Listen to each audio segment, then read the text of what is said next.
Knowledge के इस digital मंच पे आपका स्वागत है और मेरा नाम है बलराम योगी। और पिछली क्लास में मैंने आपको अजमेर सांबर के चौहानों के बारे में बताया था।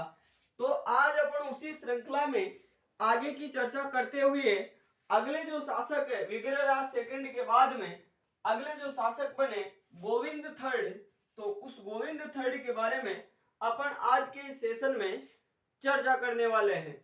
और मैंने आपको यह भी बता दिया था कि सांबर के चौहानों का पहला स्वतंत्र चौहान शासक कौन था, गुहक प्रथम, जिसको जो गुर्जर प्रतिहार वंश के शासक थे नागभट्ट द्वितीय, उनके द्वारा वीर की उपाधि प्रदान की गई थी।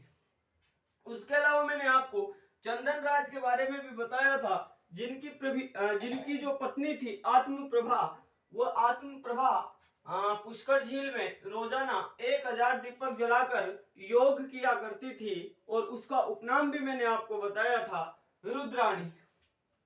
फिर मैंने आपको वाकपति राज के बारे में बताया था कि वाकपति राज को 108 युद्धों का विजेता कहा जाता है और बहुत सी किताबों में अपन को 188 युद्धों का विजेता भी देखने को मिलता है। उसके अलावा इस वाकपति राज के जो पुत्र थे लक्ष्मण सिंह, या उसी को अपन लखन सिंह भी कहते हैं, जिसके द्वारा 950 ईस्वी में नाडोल में एक नवीन चौहान सत्ता की स्थापना की जाती है।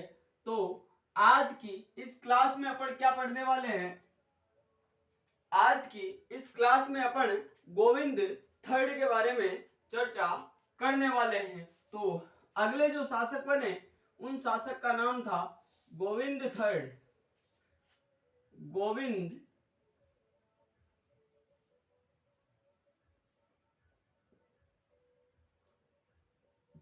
तृतीय,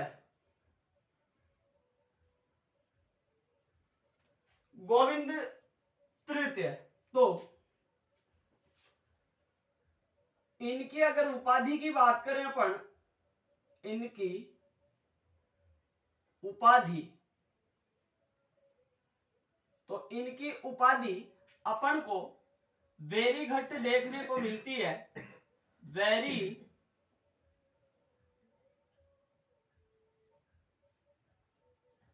अर्थात आप क्या बताओगे, गोविंद तृतीय की जो उपाधि है, उपाधि का नाम है वेरी घट।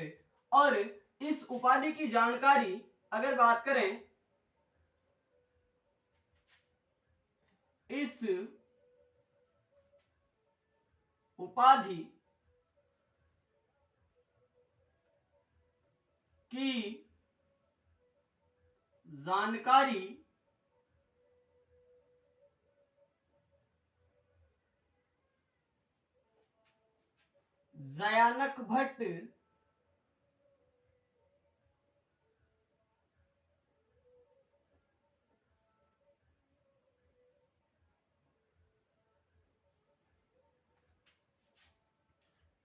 जयानक भट्ट के पृथ्वीराज विजय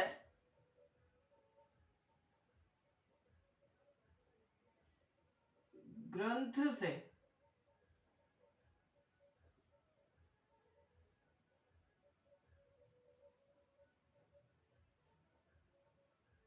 प्राप्त होती है।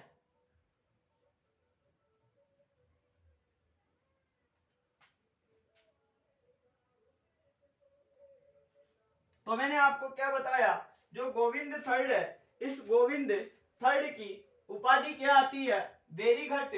और इस वेरी घट उपाधि के बारे में अपन को जो जानकारी है वह क्या, पृथ्वीराज जो विजय ग्रंथ है जो जयानक भट्ट का है, इस ग्रंथ से अपन को ये जानकारी प्राप्त होती है कि ये जो गोविंद थर्ड है इसकी उपाधि क्या है, वेरी घट। और वेरी घट का मतलब क्या होता है, मैं ये आपको बता देता हूं। इसका अर्थ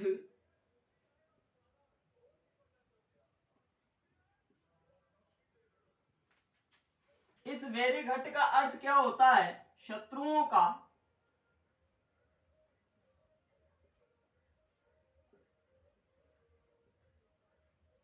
संहार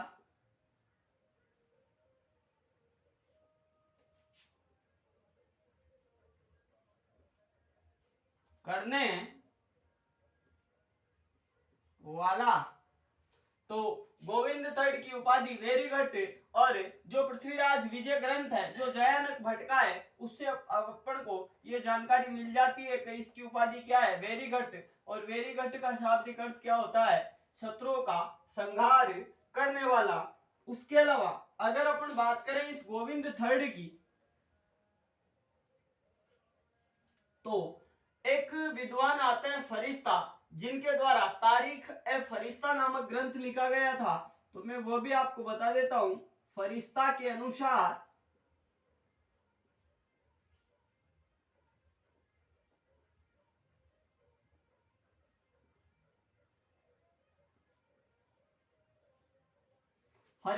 अनुसार गोविंद थर्ड ने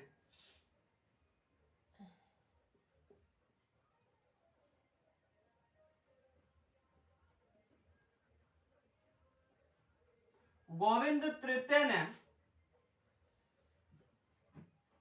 फरिश्ता के अनुसार गोविंद तृतीय ने गजनी, और गजनी कहां पे पड़ता है, अफगानिस्तान में।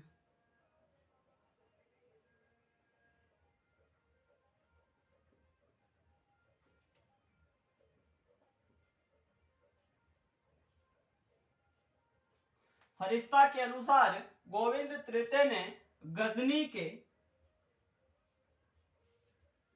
शासक को या शासकों को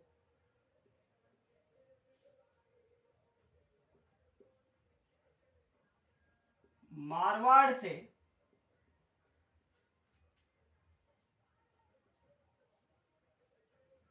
आगे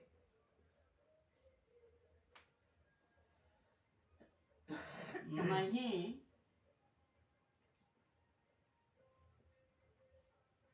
आने दिया।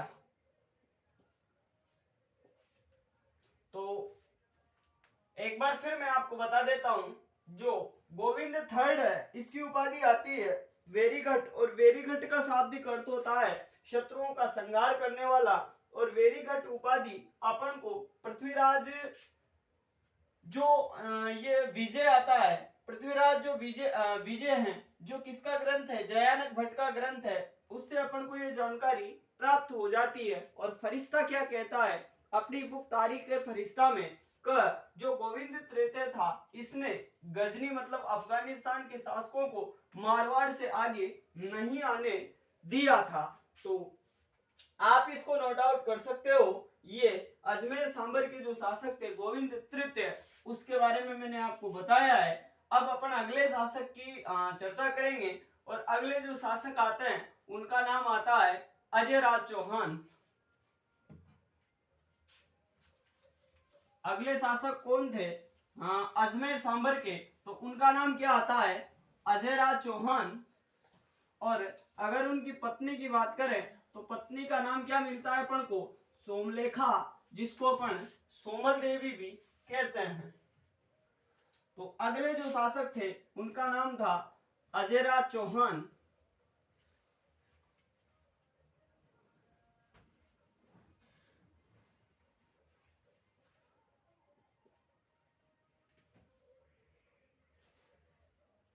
अजय राज चौहान, और इनके समय की बात करें तो 1105 से 1105 से 1133 ईस्वी तक इनका समय रहा था। तो वैसे टाइम कभी भी एग्जाम में नहीं पूछा जाता है, तो आप मैं जो बातें बताऊं उनको याद रखना। अजय राज चौहान, तो इसने 1113 ईस्वी में, इसने 1113 ईस्वी में अजमेर शहर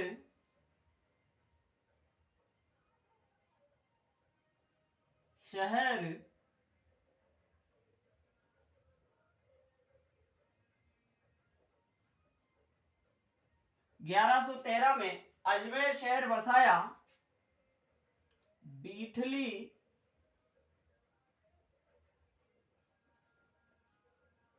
नामक पहाड़ी पर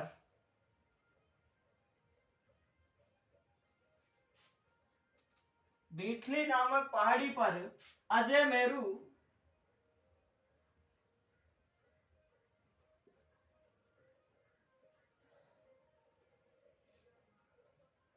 दुर्ग का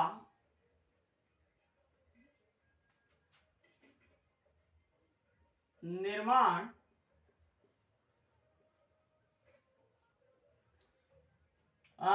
इसके द्वारा बीठली नामक पहाड़ी पर अजय मेरू दुर्ग का निर्माण करवाया गया, जिसे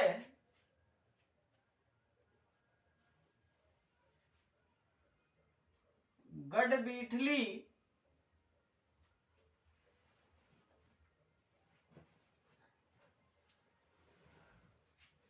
कहा जाता है।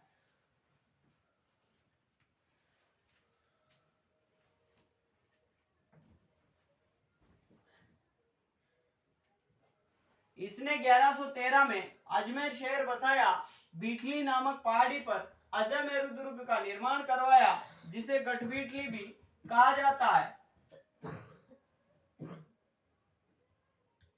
इसे राजस्थान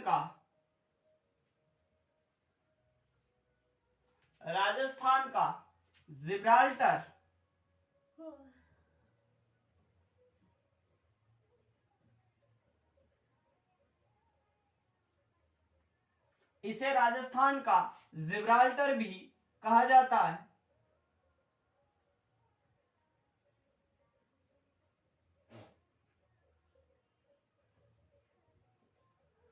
इस दुर्ग को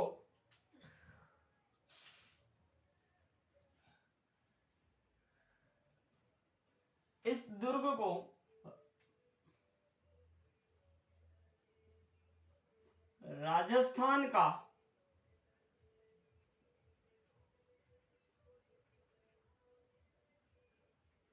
तारागढ़ भी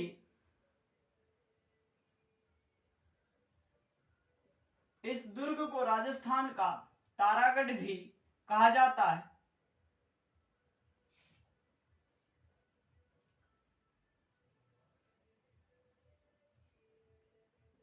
अब तारागढ़ कहने के पीछे क्या स्टोरी है वो भी मैं आपको बता देता हूं। जैसे यहां पे बना दिया मैंने ये क्या, अजय मेरू दुर्ग।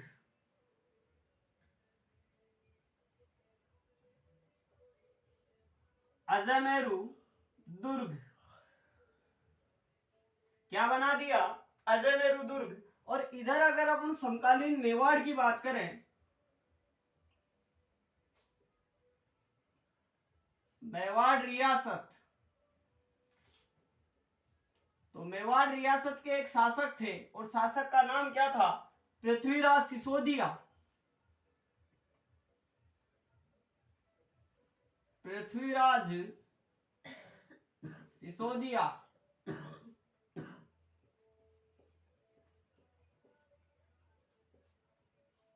मैंने क्या बताया आपको का जब अजय राज चौहान का शासन था तो उस समय अजय मेरू दुर्ग इसके द्वारा बनवाया ही गया था। किसके द्वारा, अजय राज चौहान के द्वारा। तो समकालीन मेवाड़ रियासत के एक शासक आते हैं जिनका नाम था पृथ्वीराज सिसोदिया, और ये दौड़ने में काफी यानी ये घोड़े की तरह दौड़ सकता था, तीव्र गति से दौड़ सकता था। इसी कारण इसको एक उपनाम भी मिलता है, क्या, उड़ना राजकुमार।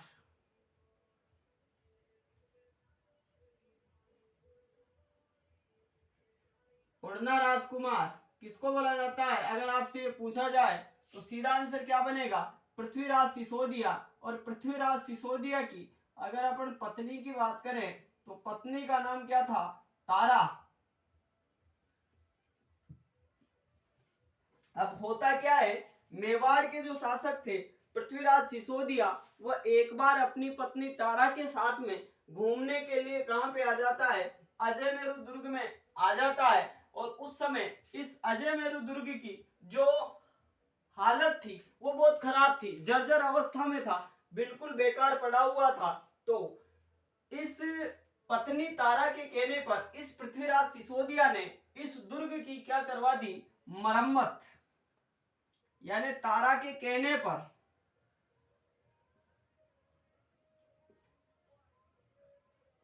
इस अजयमेरु दुर्ग की इस पृथ्वीराज सिसोदिया ने क्या करवा दी, मरम्मत।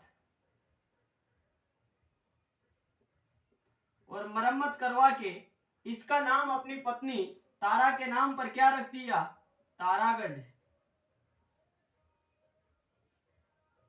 तो ये कहानी थी इसके पीछे। मैं क्या बता रहा हूं कि मेवाड़ रियासत के पृथ्वीराज सिसोदिया, जिनको उडना राजकुमार भी कहते हैं, अपनी पत्नी के साथ घूमने के लिए कहां पे आ गए, अजमेर में। और अजयमेरु दुर्ग को देखा तो इस अजयमेरु दुर्ग की जो अवस्था थी वो बहुत काफी जर्जर थी, बहुत खराब थी। तो अपनी पत्नी तारा के कहने पर इस अजयमेरु दुर्ग की क्या करवा दी, मरम्मत। और अपनी पत्नी के नाम पर क्या नाम कर दिया, तारागढ़। उसके अलावा आगे अगर अपन बात करें इस अजयराज चौहान के बारे में, तो मैं यहां पे लिख देता हूं अजयराज चौहान के बारे में। तो इनके चांदी व तांबे के, चांदी व तांबे के सिक्के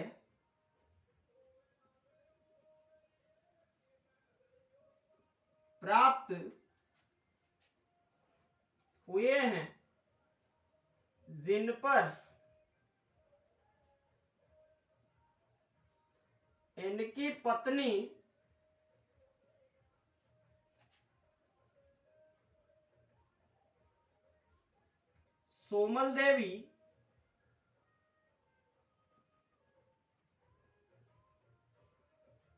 सोमल देवी या बात करें अपन सोमलेखा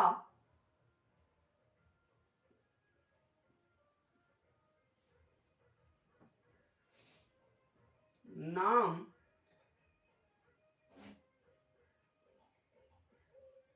उत्कीर्ण है। यानी इन अजयराज चौहान के अपन को चांदी के सिक्के भी मिले हैं और तांबे के सिक्के भी मिले हैं, जिन पर इनकी पत्नी सोमल देवी या उन्हीं का दूसरा नाम क्या है, सोमलेखा, उनका नाम भी अपन को मिलता है। उसके अलावा एक वेरी वेरी इंपॉर्टेंट बात आप ये भी याद रखोगे कि अजयराज चौहान के द्वारा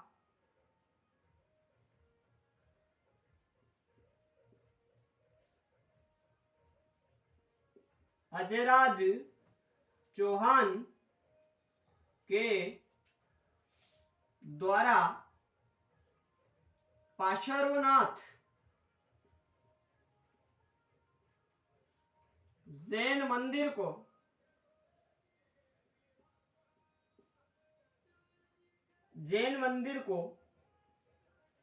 एक स्वर्ण कलश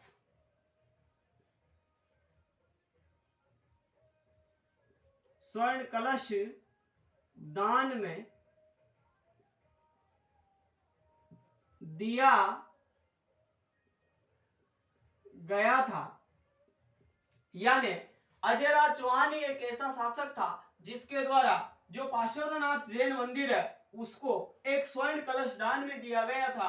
तो अपन को इससे इस चीज की जानकारी भी प्राप्त हो जाती है कि ये जैन धर्म को संरक्षण प्रदान करता था, या जैन धर्म के बारे में इनको काफी जानकारी थी। और आपको ये पता होना चाहिए कि जैन समाज दो भागों में डिवाइड है, एक तो है दिगंबर और दूसरे हैं श्वेतांबर। तो दिगंबर और श्वेतांबरों के मध्य जो शस्त्रार्थ हुआ था, अर्थात जो कहने का मतलब उनके विचारों में जो टकराव हुआ था, उसकी अध्यक्षता भी किसके द्वारा की गई, अजयराज चौहान के द्वारा की गई थी। तो उसको भी आप लिख सकते हो।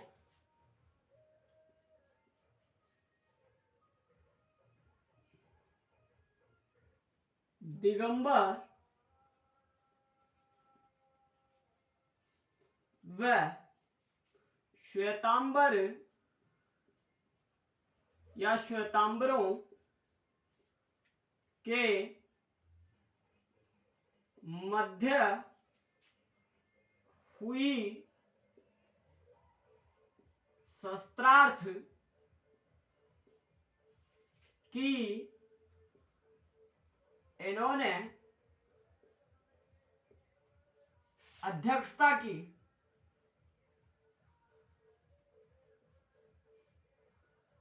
तो एक बार फिर मैं आपको बता देता हूं, अजयराज चौहान 1113 में अजमेर शहर बसाया गया बीटली नामक पहाड़ी पर। इनके द्वारा अजयमेरु दुर्ग का निर्माण करवाया गया।